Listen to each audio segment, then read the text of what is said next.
Okay, what I'm going to start doing now is using base 10 equipment to help me solve some problems involving hundredths and tenths. So, firstly, I want you to know this square, it represents 1. It's 1 square. So you can either knock it down, you can either say, well, it's got 100 squares and 100 of them all coloured in. So you can either say, well, it's 1, and that's the same thing as 100 over 100. That's if you're counting the squares. But if you wanted to count the rows, well, there are 10 rows and all of those are coloured in. So again, it shows me that the squares were worth 1 and the equivalent fraction is 10 tenths.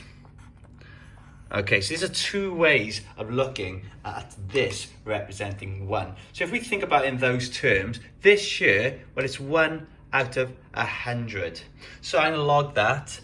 It's 1 over 100 or 0.01 because 100 of these would make 1. So let's think about what the value of this is. Well, that covers 1 row, and there are 10 rows altogether. So we cover, so that's 1 row, and there are 10 rows altogether. That's the same thing as 0.1. Just so we know that.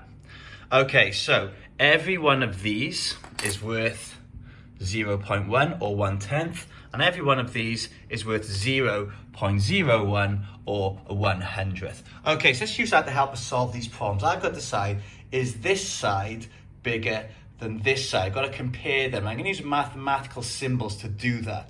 Let's have a look at this. So this is 2/10. I'm just going to write that next to it. 2/10, so 2 rows out of 10. Okay, let's see how many of these we got. 1, 2, 3, 4, 5, 6, 7, 8, 9, 10, 11, 12, 13, 14, 15, 16, 17, 18, 19, 20. Okay, so this shows, because they are squares, there's 100 squares altogether.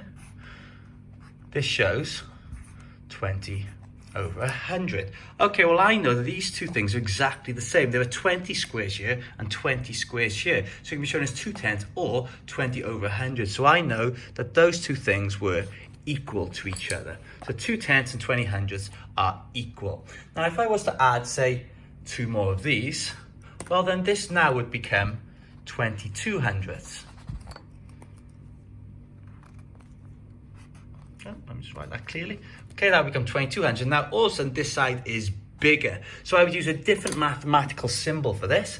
I would rub out my equals, and I would use a symbol that shows that this side is bigger than this side. So it's important to know what the value of these equipment are. Remember, this shows 1 whole, so this is 0.1 or 1/10 of a 1 whole. And this is 0.01 or 1/100th of a whole square.